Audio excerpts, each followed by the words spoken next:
¿Qué tal, queridos amigos del Círculo Independiente? Bienvenidos a un programa más, el último programa de la temporada, hoy domingo. Como cada fin de semana os vamos a acercar a la cultura y hoy lo vamos a hacer con un actor, escritor, amigo, además, aunque después de leer su última novela, primera novela, Urraca, Urraquita, Urraquitita, aquí la tenéis, os la voy a dejar aquí para que la veáis. No sé si presentarle como uno de los talentos literarios emergentes de nuestro país, que nos va a dar muchas alegrías si es que quiere seguir escribiendo más, que le preguntaremos a ver si quiere o no quiere.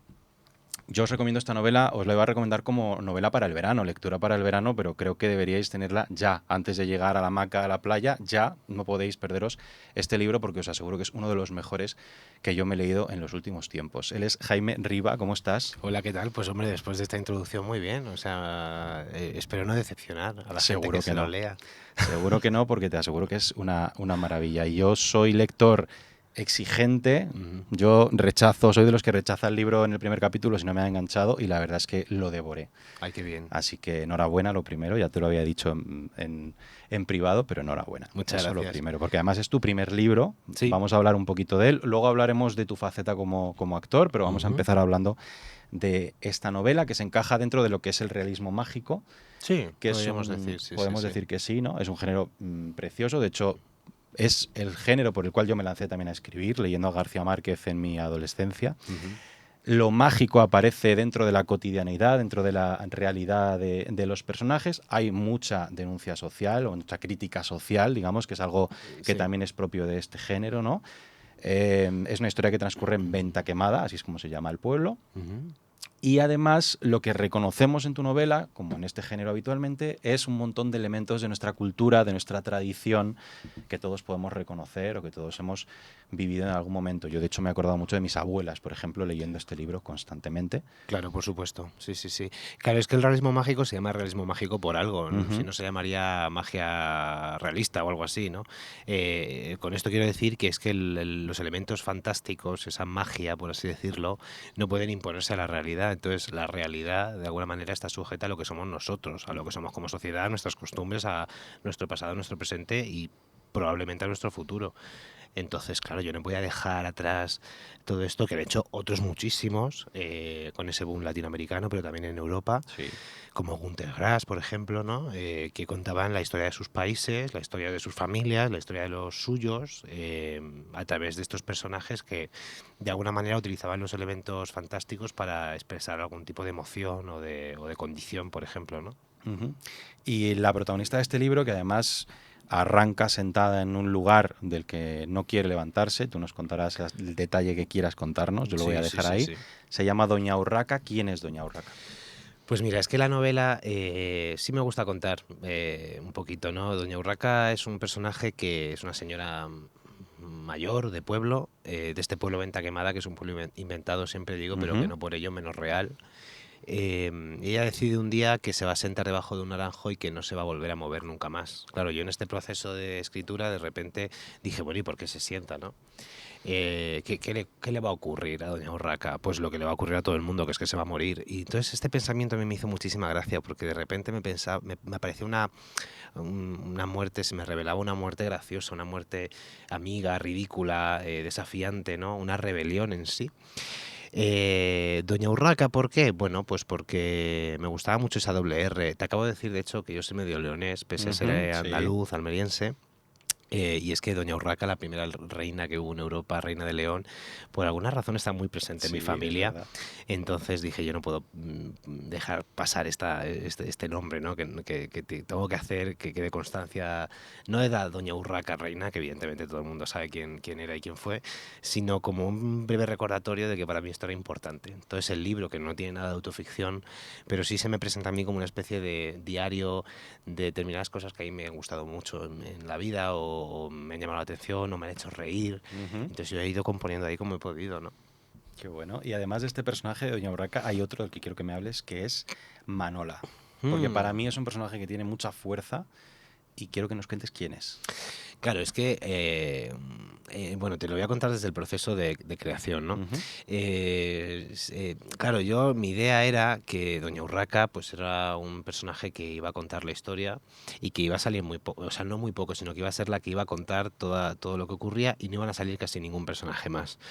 Me parecía interesante que tuviera una nieta, esa motita, Ujú. pero claro, ya si ponía una nieta me estaba saltando un eslabón y así aparece Teresa, la hija. Y cuando empecé a escribir la novela, convencido de que solamente iban a aparecer Doña Urraca, Motita y que se iba a nombrar a Teresa la Ternerona, a la hija, de repente me sorprendí empezando con un monólogo de una vecina a la cual llaman la Chochovaca. Ujú. Y ahí de repente dije, no, tiene que aparecer más personajes, necesito llenar esto de lo que es un coro de vecinas, Claro. de determinados personajes. Y la Manola se me presenta por primera vez como una vía de escape. Y digo Ujú. una vía de escape porque cuando tú piensas en una señora mayor que se siente bajo un naranjo, nuestra mente completamente perversa seguramente te lleva a pensar en un personaje que se rinde y un personaje más llorica, un personaje más agarrado a lo que es la religión desde un punto de vista casi de culto, ¿no? Que se niega a sí misma y esa es la Manola, ¿no? Lo que pasa es que después la Manola se convirtió en otra cosa, es la Claro. vecina amiga de Doña Urraca de toda la vida, la comadre, es un personaje que llora mucho, pero llora porque ella siente que tiene que llorar por ella y por los demás que no lloran, Ujú. reza por ella y porque no lo hace Doña Urraca, pero en cambio después tiene una manera de revelarse muy bonita. Tiene una cosa, todos los personajes femeninos en esta novela se revelan Sí, en algún cierto. momento pegan un golpe con la puerta y a mí eso me gustaba mucho, ¿no?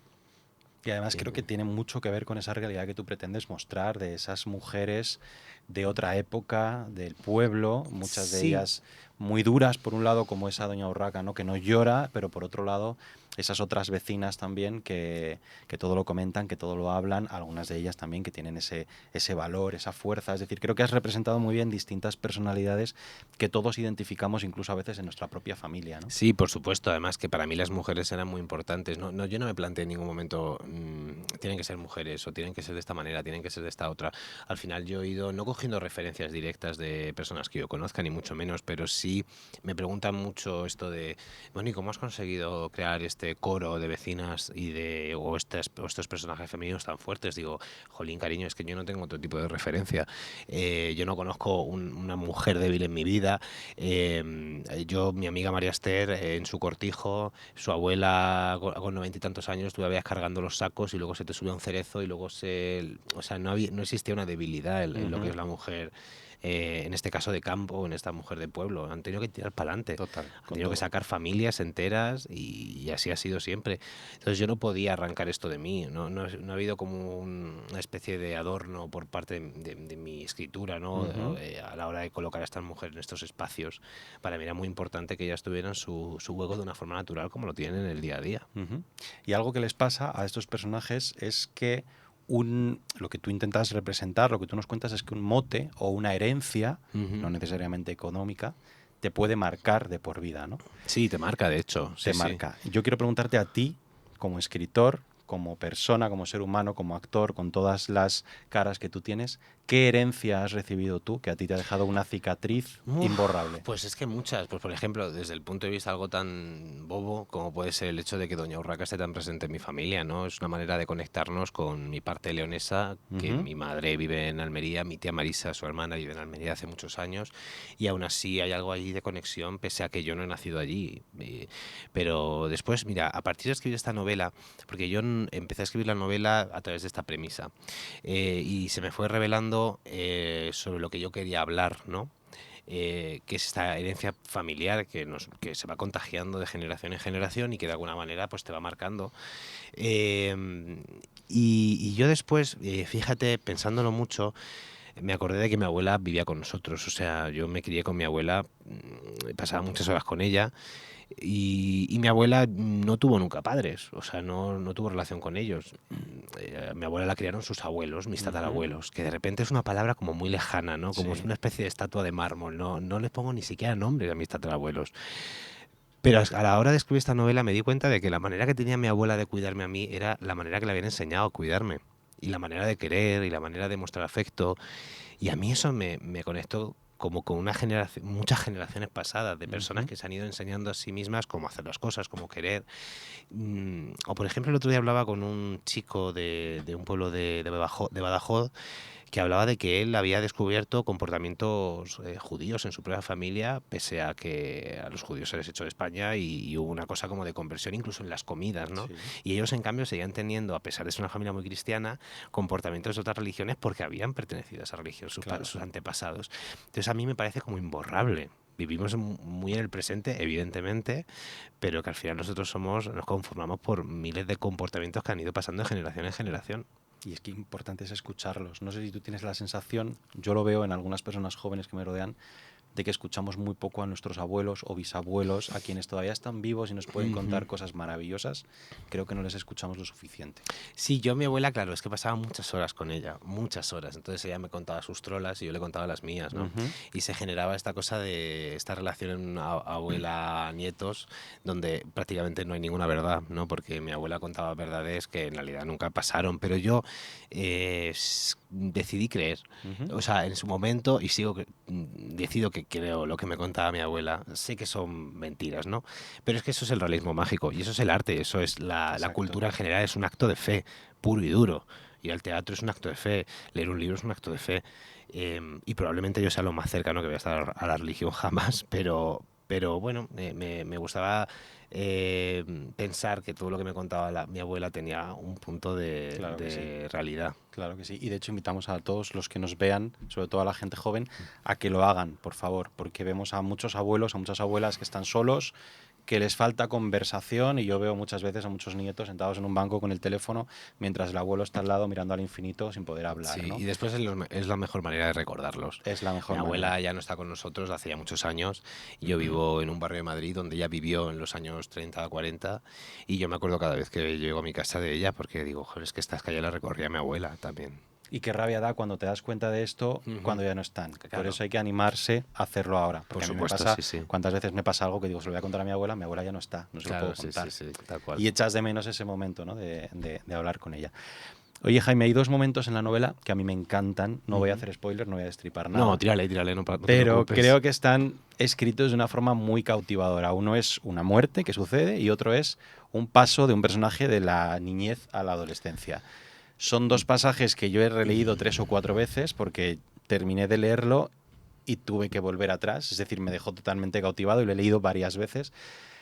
¿Qué proceso sigues tú? Esto me interesa mucho, no solo porque yo también escribo, sino porque hablamos con muchos escritores y cada uno tiene su proceso, para escribir cosas como estas que enganchan de esa manera al lector. ¿Qué proceso sigues tú? ¿Escribes de corrido? ¿Reflexionas mucho? ¿Escribes un cuaderno de novela donde describes a los personajes? ¿Tienes un proceso? Es que claro, la palabra proceso a mí se me queda grande porque esta es mi primera novela, entonces tampoco he tenido ocasión de repetir. Pero, mira, mucha gente te pregunta esto de que eres más de estructurar o eres más brújula. Digo, no soy ni brújula, ni de estructura, ni nada. Yo soy una veleta. Según me va viniendo el viento, voy incorporando. Muy ya bien. iré lijando las partes que no me interesen para que todo tenga una coherencia, o quitaré directamente. Yo no he tenido miedo a quitar. Pues mira, en este tipo de pasajes que tú me dices, en realidad yo intentaba ser muy poco concreto. Quiero decir, yo en la novela he intentado no ser concreto a la hora de contar determinadas cosas. Pero tampoco he querido adornar demasiado. Entonces buscaba de alguna manera que hubiese como una simbiosis entre no ir directo a la imagen y a la vez que no quedara recargado, que no se me notara a mí en esa lectura, que no me personificara yo como escritor, que esto lo noto a veces en algunas novelas, que digo, aquí el escritor está haciéndose el guay, Claro. está intentando como pasar por encima del lector y decir, mira qué bien escribo, ¿no? Y yo no quería eso, yo quería frases cortas, simples, imágenes potentes, directas, pero sin llegar a contar directamente lo que yo estaba describiendo. Entonces, por ejemplo, el tema de la muerte, que está muy presente en la novela, pero es que para mí la muerte es simplemente el último trámite que vamos a hacer. Y al final toda la parafernalia que hacemos, que es necesaria para poder pasar el duelo, pero es para nosotros, para los que nos quedamos aquí. Claro. La muerte te apaga y punto, y ya no hay nada más, se acabó. Y yo quería que la novela fuera así, que hubiera algo de chimpum, ya está, y que pudieras incluso reírte de esa muerte y a la vez que fuera bonita, que hubiese algo que sumara. Por eso yo decía que en el realismo mágico, que yo de verdad soy completamente un inculto de este género, yo he leído mucho realismo mágico, pero no lo he estudiado. Yo he escrito esto porque a mí me nació de hacerlo así. Pero yo no quería que lo mágico traspasara la realidad jamás, porque entonces estás en otro género, no es realismo mágico. Claro. Y hay muchos elementos gratuitos cuando leo algunas novelas que digo, jolín, ¿por qué me estás intentando contar esto? Porque si yo no pillo uno, lo entiendo, pero si no pillo la mitad de la novela, estoy viendo que estás metiendo por meter. Y yo no quería que fuera así. Entonces, al final a mí me van viniendo imágenes. Yo las voy incorporando. De repente me aparece un personaje, pues por ejemplo, este maravilloso Otis el gorrino, que es un cerdo que se llama Otis. Nació, o sea, está completamente descontextualizado. Está en un pueblo que se llama Venta Quemada, con gente que se llama la Chochovaca, Doña Urraca, Motita, Teresa la Ternerona, y de repente meto un cerdo con un nombre extranjero, ¿no? Pues yo lo metí y dije, bueno, a ver dónde me lleva esto. Me divierte muchísimo por ahora, y luego voy a ver cómo encaja todo, ¿no? Y así lo hice. Es que son como pequeños fragmentos realmente de cosas que a mí me interesan, me gustan, imágenes que me venían. Por eso yo que soy muy veleta, porque yo me sentaba a escribir y yo decía, vale, este personaje tiene que llegar a este punto. Pero ¿cómo va a llegar? Pues no lo sé. Y a lo mejor de repente aparecía, no aparece, pero una lluvia de sapos, imagínate, ¿no? Y digo, bueno, vamos a ver qué ocurre, ¿no? Para poder que esto tenga sentido. No, pero lo has encajado muy bien. Lo has encajado muy bien y además creo que consigues que a la vez que se te pone a veces un nudo en la garganta por la emoción, cuando menos te lo esperas te dibuja una sonrisa, ¿no? Y en el momento, por ejemplo, de la muerte hay momentos de sonrisa y de alegría casi. Claro. Y es una muerte lo que estás contando. Pero consigues eso y jugar con el lector de esa manera me parece fundamental. Y de hecho te quiero preguntar cuál es precisamente, crees tú, aunque sea tu primera novela, esa receta para conectar emocionalmente con el lector, que creo que es fundamental, porque si no conectas emocionalmente, no conectas. Pues mira, para conectar emocionalmente con el lector, ojalá tuviera la fórmula, porque me gustaría volver a repetirla, pero la verdad es que creo que, ya le he dicho, que no se ve al escritor. Yo personalmente, como lector, que yo soy lector antes que escritor, pero 1000 veces, desconecto cuando noto que el autor está queriendo mostrarse demasiado y está queriendo decirle al lector, mira qué bien escribo. Cuando se ve su voz claro, ahí, ¿no? Te voy a meter una metáfora que vas a morirte, ¿no? Y yo intentaba que, pese a que tuviera una narrativa muy propia, que yo no he inventado, que es un compendio de todas las cosas que me han ido gustando, pero yo he intentado ocultarme todo el rato. Yo, por ejemplo, soy súper descriptivo de primera. O sea, yo podría, como Tolkien, podría describirte un plato de pollo durante horas. Y en esta novela hay descripciones, evidentemente, pero eran como cortitas, directas, porque yo no quería que se me quedarme en eso, ¿no? Quería ir a la acción, quería que los personajes tuvieran mucha vida, que tuvieran vibraciones, que estuvieran vivos. Y ese para mí yo creo que es el principal secreto, y a partir de ahí, bueno, evidentemente están los personajes, que es que le tienes que dar vida. Y yo creo que además has dicho una cosa al principio de, bueno, de luego hablaremos de tu faceta como actor. Es que para mí yo no lo puedo desligar, porque yo soy actor, o sea, llevo muchísimos años de carrera como actor, soy actor de teatro, entonces hay algo de que para mí la palabra hablada en un escenario no es muy diferente de la palabra escrita. Hay algo de poder componer unos personajes, de ir conociéndolos, de ir madurándolos, de ver cómo... Y tú ya ahí, como escritor, te interesa más destacar por su personalidad, su físico, que tiene una coleta, qué tal, pascual. Yo, por ejemplo, decidí que no iba prácticamente a describirlos físicamente, y si lo hacía, ya era cuando yo necesitara contar que llevaba una trenza, ¿no? Y fuese necesario contarlo. Tal cual. Entonces, yo, me centraría en eso, en esconderte como escritor y en dar vida a tus personajes. La trama ya vendrá, ya se moverán ellos tranquilamente por su escenario. Oye, pues es un truco importante, porque efectivamente es lo mismo que hacéis los actores en un escenario, ¿no? Sí, que no se vea a la persona que está ahí, sino al personaje que tú estás interpretando. Es un poco lo mismo para que sea creíble y conectes con el público. Tal cual, sí. Me parece un consejo fantástico. Tengo una frase del libro, a ver, textual. Venga. Vamos a ver. Las miradas no cortan la carne, pero sí el alma. Hablamos de un pueblo, de una sociedad tradicional, donde lo distinto a veces no encaja. Muchas veces pues hemos sentido esas miradas. Yo también las he sentido por ser distinto en algún ámbito. Quiero preguntarte a ti, ¿tú has vivido esa presión por ser a lo mejor un adolescente distinto, por querer dedicar tu carrera al teatro, que no es la profesión que a lo mejor todos los padres quieren? No sé si es tu caso. ¿Tú te has sentido distinto y has sentido esa mirada acusadora alguna vez? Sí, claro. A ver, lo que ocurre es que yo siempre he dicho que he tenido bastante suerte, pero sí, evidentemente hay miradas que lo que te digo te atraviesan. Creo que esto lo hizo Doña Urraca, ¿puede ser? Creo que sí, Puede sí, ser, es frase sí, suya. sí. Em, Claro, hay miradas que sí, que se te quedan contigo para toda la vida. Y cuando tú cruzas los ojos con otra persona que te está juzgando, yo me hacía chiquitín, ¿no? Había algo de... Yo, mira, no tanto por el teatro, yo es que siempre he sido muy malcriado en esto, me he malcriado mucho. Siempre he tenido la suerte de que la gente me ha apoyado, de que siempre había algo, Qué bien. bueno, mi familia, todo el mundo, ¿no? Y por ser homosexual, por ejemplo, no he vivido un infierno, vamos a decir. He tenido la suerte no es la palabra porque parece como que de repente la Ya, gente se vuelve héroes por no darte con un palo, pero em, sí hay algo de que yo sí tuve muchos refugios en mi pueblo. qué bien. En mi pueblo, de esto hablo un montón, había gente que me trataba pues como basura, ¿no? Pero bueno, siempre había un enfrentamiento por mi parte porque yo me sentía respaldado para hacerlo. Pero también te digo que de la misma manera que a mí me trataban genial, al otro chico gay o al que consideraban que era gay, le hacían la vida imposible, claro. Había algo como de una... Estábamos colocados en distintas escalas de valores y que eso no es justo a día de hoy, claro. Pero sí, esas miradas por supuesto están allí, que no hace falta ni que seas distinto. Si es que en este tipo de círculos, no quiero decir un pueblo, porque ocurre en empresas, ocurre en todo Sí, lo que son claro, espacios, lo que muchos se pueda, círculos. claro, lo que se pueda considerar una especie de réplica de la sociedad, ¿no? Siempre hay unas miradas, que unos celos, unas envidias, unas cosas. Claro, es que no cortan la carne, como dice Doña Urraca, pero te cortan el alma. Totalmente. Ujú, Pero has dicho una cosa muy importante, sobre todo para los jóvenes, niños, adolescentes que nos vean, ujú.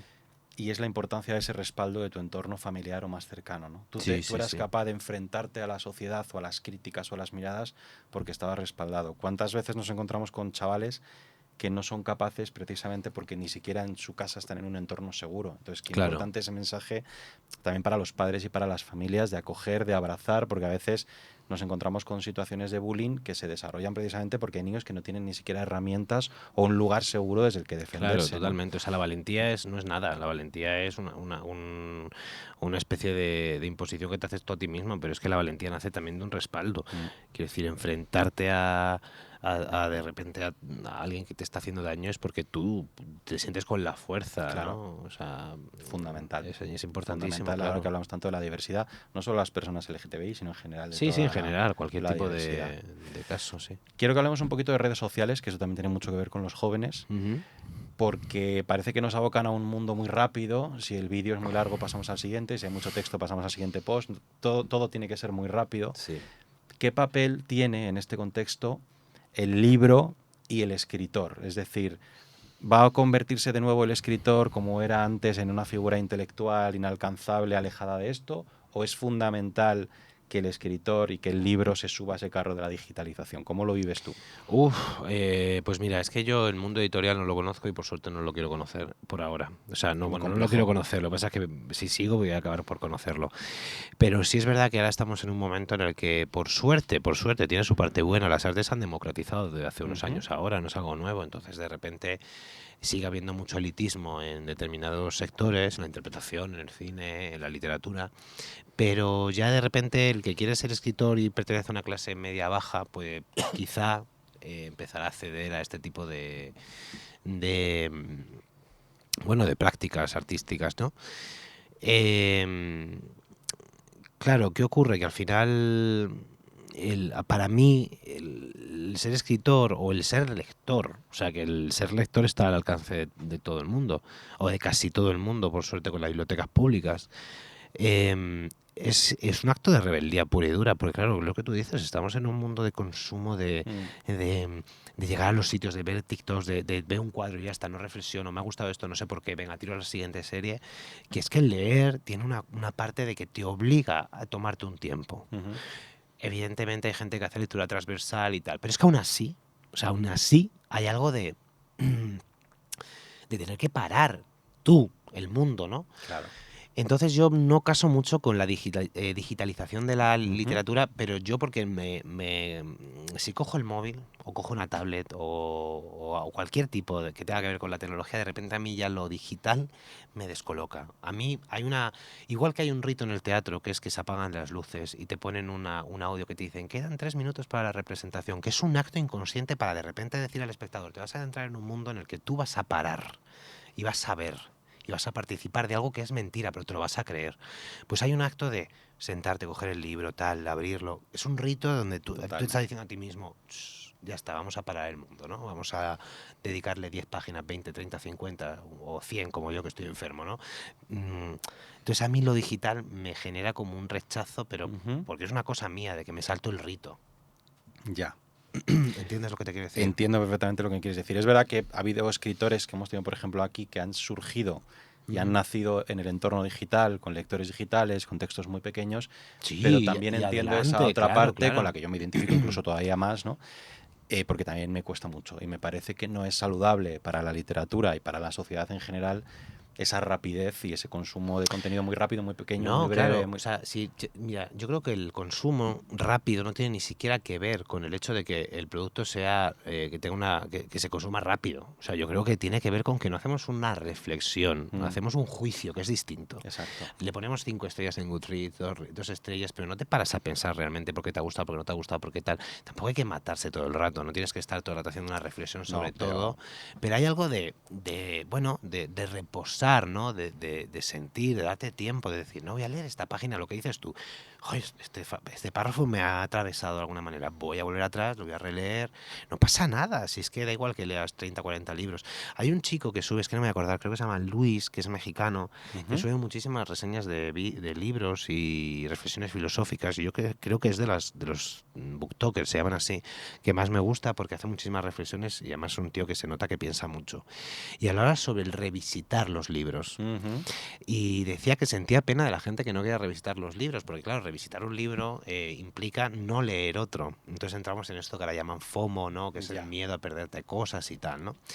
Y él decía, siento pena porque no me puedo creer que si tú has leído o has consumido teatro o cine, lo que sea, no hayas encontrado nada que te haya movido tanto que no quieras volver ahí. Claro. Igual que ves una peli 10 veces en a lo largo de tu vida, claro, te encanta. Claro, yo hay libros que sé que volvería a leer 800 millones de veces y de hecho que leeré dentro de poco. Hay que releerlos y hay que pararse más, como tú dices. Nos paramos a hacer la foto. Yo lo veía hace poco en el Prado, ¿no? Te paras ante el cuadro, haces la foto y sigues. Pero es que tienes un cuadro delante. ¿Pero una foto para qué? ¿Una foto para qué? ¿Para qué? O sea, es como lo de los conciertos. ¿Para qué? ¿Para qué? Sí, hay mucha polémica con eso ahora. Sube una stories, genial, pero ¿para qué quieres todo el concierto grabado? Que no lo vas a volver a ver nunca. Que no, claro, que encima lo tienes en YouTube, que pones Lady Gaga, no sé qué, tal, y te sale el concierto entero, el Wimbledon, donde sea. O sea, hay algo de que lo queremos crear un contenido para nosotros, pero no entiendo por qué. O sea, ahí sí que es verdad que yo no lo entiendo, porque yo soy de los que seré un alma vieja, no lo sé, pero no saco el móvil ni para hacer una foto en viajes. Totalmente. Porque digo, pues si lo estoy viendo, si es que ya está. Estoy lo guardas en tu recuerdo. Sí. No me nace. Has hablado de la democratización de la cultura y quiero que hablemos de eso entrando un poco más en el mundo de la interpretación al que tú te dedicas, porque efectivamente esta es tu primera novela, pero tú has desarrollado tu carrera en el ámbito de la interpretación, con una formación además excelente. Te hemos visto en teatro clásico, por ejemplo, La zapatera prodigiosa de Lorca, un ejemplo. Sí. Pero también en musicales, ¿no? Hoy no me puedo levantar, Gris, Mamma Mía, y también en televisión, que además es un medio que te mete en casa de todo el mundo y la gente al final te pone cara muchas veces por la televisión, como en La que se avecina, que estuviste 2 temporadas.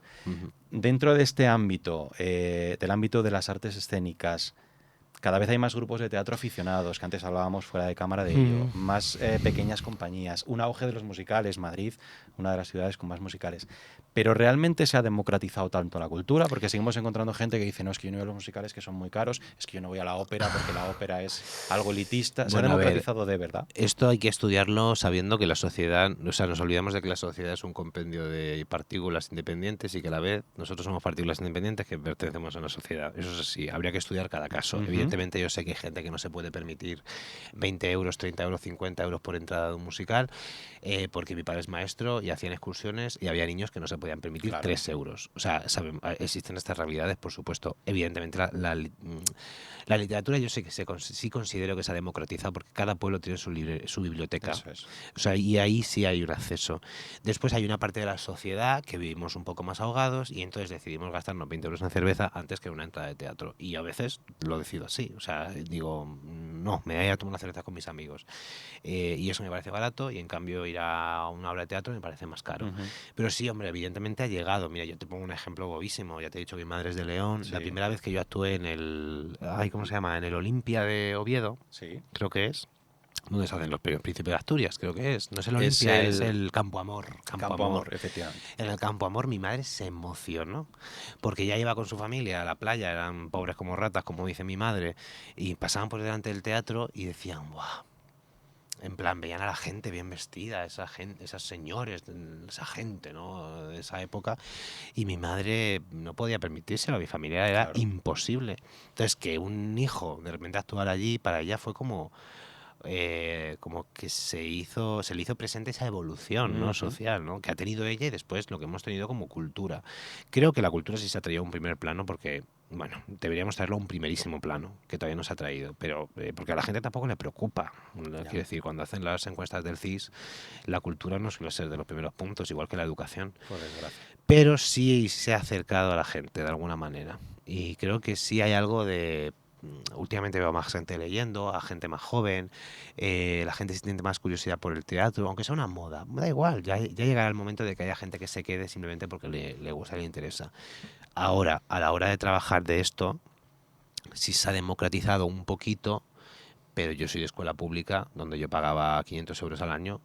Pero la gran mayoría de mis compañeros han estudiado en escuelas donde hay que pagar 500 euros al mes.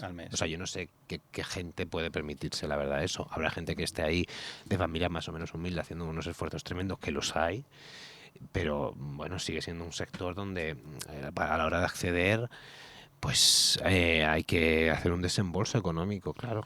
Y aunque tengas la formación, tú has dicho también que ser actor en España es muy difícil, trabajar como actor en España.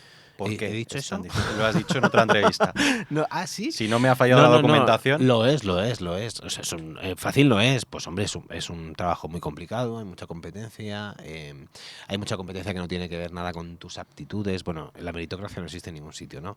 Pero bueno, hay otros trabajos donde sí puedes tú por lo menos hacer una exposición. Es que nosotros somos meros perfiles. O sea, tú puedes ser el mejor actor del mundo y de repente que alguien te mire a la cara y diga, no, es que no eres tú. ¿Por qué? No lo sé. No lo sé, pero no eres tú.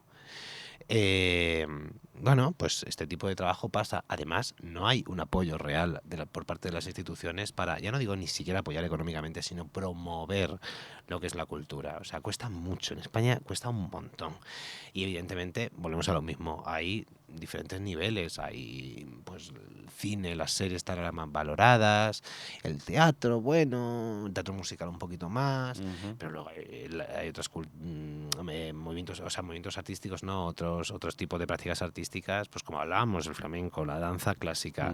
La danza clásica en España está muerta. O sea, la danza clásica, ya no te hablo del flamenco, ya no te hablo de la danza española, ya no te hablo del contemporáneo, no, es que la danza clásica que tenemos supuestamente, ¿cómo se dice? Una compañía de danza clásica española, no tiene ni un teatro propio. O sea, eso no pasa casi en ninguna ciudad de Europa. Efectivamente. O sea, es uno de los reclamos que hizo en esta misma mesa Antonio Najarro, que fue director del Ballet Nacional, claro, y que lleva años peleándose con todos los gobiernos que hay en España porque haya un teatro de la danza. Pero si nacional, es que y no lo hay. Tenemos un montón de teatros que fueron cerrados para convertirse en H&M y luego se han cerrado los H&M y se han quedado tapiados. Coño, pues poned un puto teatro para las compañías de danza clásica, de danza española, que es que somos de verdad la única ciudad europea que no tiene un teatro, que es un reclamo, que la gente llega a Madrid y va al teatro, a la ópera, o sea, al teatro real, lo ve, lo dice. O sea, hay algo como de que eso promueve siempre algún tipo de movimiento para vender y que la cultura, bueno, aunque sea desde el punto de vista económico, aunque sea desde la industria, de hacer dinero, de crear puestos de trabajo, da igual, pero que se haga, ¿no? Es que ni siquiera así se hace. No se promueve lo suficiente. Además, es que España, perdón que te diga, te lo diría Antonio Najarro, pero es que no te puedes imaginar la cantidad. Yo estoy en la RESAD, escuela hermana del, no es el Mariemma, pero también estaban muy cerca del Mariemma, o sea, cercanos de colaboraciones, que era un conservatorio superior de danza. Bueno, es que tú no te puedes imaginar la cantidad de bailarines que exportamos. O sea, es que no te haces una idea. Es que están todos por ahí. muy buenos. Y además la danza española es muy rica. Es una Sí, pena claro. que se valore más fuera que aquí, dentro de nuestro propio país.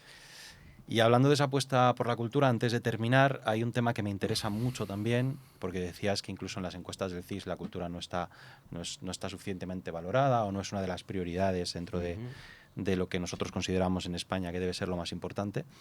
Y eso se refleja en el apoyo de la administración pública, evidentemente. Pero relacionado con esto, la cultura tiene un poder enorme a nivel de comunicación, a nivel de compromiso social. Por supuesto. Y te quiero preguntar, porque últimamente ha habido además muchas polémicas con diferentes actores o diferentes artistas por conflictos bélicos internacionales, crisis políticas. Muchas personalidades del mundo de la cultura han dicho que no se quieren posicionar porque ellos no son políticos, ¿no? Otros, en cambio, sí que lo han hecho. ¿Qué opinión tienes tú? ¿Nos autocensuramos mucho o es que hay menos libertad de expresión por si nos quitan un trabajo, no conseguimos una serie? Ay, es que esto es muy complejo. Creo que evidentemente sí hay una especie de autocensura por un miedo de pérdida económica, ¿no? Creo que eso, vamos, es completamente... es una realidad. Sí. Pero después yo creo que la gente se olvida de que somos personas, que yo por lo menos, y esto creo que es una virtud en mí, necesito a veces reflexionar las cosas. O no tengo ni idea de lo que me están contando, entonces no hablo. O sea, no es que no tenga ni idea, sino evidentemente, si me hablan de, por ejemplo, el genocidio en Palestina, pues evidentemente es que no tengo nada que reflexionar, ¿no? Hay algo ahí humano de las imágenes que estamos viendo con las que nos están todo el rato mandando esta información, que bueno, es que no hay nada que decir, pero, o sea, no hay nada que decir, no hay nada que reflexionar, pero hay otros temas que a veces yo necesito sentarme y decir, ay, no sé, vamos a pensar esto. Entonces te pregunta alguien y tú dices, pero si es que yo no tengo ni idea de lo que me estás contando, ¿no? Ahora mismo no sé, no lo tengo que reflexionar, lo tengo que pensar. ¿Sabes qué ocurre? Que yo tengo una especie de dualidad en mí, que es que yo no hago arte para hacer proclamas, pero a la vez el arte es un acto político en sí, pero yo no hago proclamas. O sea, yo... con mi arte. O sea, yo con Urraca, Urraquita, Urraquitita, es un libro para mí completamente político, pero no te estoy diciendo, no te estoy poniendo un pasquín. ¿Entiendes lo que te quiero decir? Total. Ahora, por otro lado, yo soy una persona que tengo unos principios, que yo no voy a hacer nada en mi arte, en una obra de teatro, en una serie, en un libro, que vaya en contra de lo que yo opino. Claro. O sea, de mis principios. Entonces ahí, si tú me preguntas a mí como actor, como escritor o como lo que sea, a lo mejor sí te respondo y te digo, pues yo opino esto, yo opino que lo que está pasando en Palestina es una vergüenza y que se tiene que parar ya y que el gobierno tal, no sé qué. Ahora, no me puedes exigir que mi libro sea una proclama. No, por supuesto que no, por supuesto Claro. que no. Pero sí que me parece importante que tú puedas lanzar ese mensaje si se te pregunta desde un micrófono por la responsabilidad que tú también tienes como creador Claro, y como personaje público. Es decir, que al final lo que dicen los personajes públicos tiene mucho impacto en mucha gente. Yo creo que fue Taylor Swift, ¿no?, la que dijeron que por sus declaraciones podía cambiar el resultado electoral en Estados Unidos. Es decir, tú tienes que ser consciente de que lo que dices tiene mucho impacto. Y de la misma forma que hay personalidades del mundo de la cultura, artistas, que han dicho, oye, yo voy a contar mi cáncer y mi superación porque creo que puede ser un ejemplo para otros, pues a veces posicionarse en contra de ciertas cosas terribles que están pasando también puede impactar positivamente, ¿no? Sí, pero por eso digo que es muy complejo. O sea, yo estoy totalmente de acuerdo contigo, ¿eh? No es que te esté rebatiendo para nada. Estoy completamente de acuerdo y de hecho yo me he posicionado muchas veces. Pero también depende mucho de la persona. O sea, quiero decir, si es porque tienes miedo a que te quiten conciertos, a que te cierren una serie y tal, pues chica, no sé, mira, revísate tus principios. Quiero decir, simplemente. Ese es el problema, ¿no? Pero también hay que ver en qué punto estás. Porque a veces, o sea, yo, de verdad, a mí me conocen 4 personas, pero he tenido momentos, sobre todo con el tema de la serie de La que se avecina, donde decir cualquier cosa descontextualizada en las redes sociales eran días y días y días y días de bombardeo todo el rato, pum, pum, pum, pum, de gente. Sociales.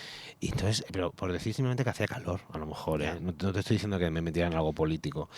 Entonces, claro, también tú tienes que estar fuerte, porque a veces no, simplemente no te apetece enfrentarte a eso. Claro. También te digo, si yo no me quiero enfrentar a eso, es verdad que yo directamente desaparezco. No voy a ninguna presentación, no voy a ningún medio, Claro. no hablo de nada. Y ya está. Y ya está. Y ya está. Y ya está. Efectivamente. Oye, Jaime, este libro, fantástico, pero ¿habrá más? Sí, bueno, sí. Yo quiero seguir escribiendo. De hecho, me pondré dentro de poco a escribir tranquilamente y a ver qué tal. Maravilloso. Pues entonces todos atentos al próximo, pero primero este, por favor, compradlo si no lo tenéis, que lo vais a disfrutar muchísimo. Para terminar, sé que estás de ensayos ahora mismo, que vas a estrenar obra a finales de agosto. ¿Nos puedes contar algo? Sí, estamos ensayando la barraca de Blasco Ibáñez, que la han llevado la han hecho de dramaturgia. La dirige Magui Mira, grandísima directora, estoy disfrutando con ella. Lo más grande, está aprendiendo muchísimo de ella y de mis compañeros. Y estrenamos el 30 de agosto en Albacete, empezaremos a hacer gira y ya luego vendremos a Madrid el año que viene, seguramente. Qué bien. Pero está siendo una experiencia espectacular. Sí. Estás disfrutando mucho los ensayos, lo sé. Mucho. Sí, porque además Magui tiene algo muy bonito y es que siempre se reinventa como directora. Nunca se ha acomodado, digamos, en ningún tipo de montaje. Entonces estamos investigando y tú ves que ella, aparte de estar disfrutando, está investigando todo el rato. Está mirando, está todo el rato intentando componer algo en base a lo que ella quiere contar. Entonces, en ese ambiente de juego y de trabajo, pues es mucho más fácil trabajar. De hecho, tengo una compañera a la que le dije que era la obra con la que cualquier actor sueña cuando está estudiando. Lo tiene todo. Qué bien. Pues nada, iremos a verte. No tenéis excusa para disfrutar de Jaime en el libro, en el teatro. Esa es tu cámara, así que puedes decir lo que quieras antes de terminar a tu público. Tienes 1 minuto de oro o 2 minutos de oro para decir lo que quieras. No me he callado. Pues nada, simplemente que leáis el libro, que me encantaría saber vuestra opinión, que esto os lo digo mucho, que si queréis escribir por las redes sociales cuando lo leáis, que lo hagáis. Y mira, me lo pasan por aquí. Y nada, que os respetéis mucho, que disfrutéis del veranito y que respetéis mucho. Siempre digo lo mismo, que intentéis hacer lo que os lleve al menor arrepentimiento en el largo plazo. Así que tratad bien a los vuestros y a vuestros vecinos y ya me diréis. Muchas gracias, Jaime. Ha sido un placer tenerte en el programa y mucho éxito, que sé que lo estás teniendo con el libro y seguro que vienen muchísimas. Muchas gracias a vosotros. Gracias. Y nosotros vamos con la agenda cultural del Círculo, como todos los domingos. El martes 22 de julio se celebra el 34º certamen de coreografía de danza española y flamenco a las 9 de la noche aquí, en el Círculo, en el Teatro Fernando de Rojas, que será escenario de las funciones previas de la gran final del certamen, una cita imprescindible para todos los amantes de la danza española. Se presentarán las obras seleccionadas que compiten en la final con la participación de jóvenes coreógrafos que exploran lenguajes diversos, como por ejemplo el flamenco, pero desde el ballet flamenco, o la escuela bolera o el folclore renovado. La gran final será el día 24 en el Teatro de la Zarzuela, con una selección de coreografías y con la participación especial de una de las grandes figuras de la danza flamenca actual. Os dejo descubrir quién es en la web del Círculo, donde tenéis también a la venta las entradas, además a precios estupendos. Y una actividad más de la semana que viene, que personalmente a mí me encanta, será el miércoles 23 en el Refugio Climático, una reading party a las 7 de la tarde de la mano de la Escuela Sur y de la librería La Imprenta. Una reading party es un encuentro para leer acompañado, sin pantallas, sin prisas y sin ruido. Tú traes tu libro y aquí en el Círculo ponemos un espacio cómodo y fresquito como el salón de baile del Círculo. Empezaremos con 1 hora de lectura en silencio total y continuaremos con una conversación abierta sobre libros, arte y lo que surja esa tarde. Una pausa serena para reconectar contigo, con la lectura y con otras personas lectoras. Recuerda traer tu libro, el que te apetezca, por ejemplo, Urraca, Urraquita, Urraquitita de Jaime Riba, al que hemos tenido hoy en el programa, y también ropa cómoda. La entrada es libre, previa inscripción en la web. Y con estas actividades nos despedimos por esta semana. También cerramos aquí la segunda temporada del Círculo Independiente. Nos veremos de nuevo, si vosotros queréis, a partir de septiembre con la tercera temporada. Gracias por habernos acompañado durante estos meses y feliz verano.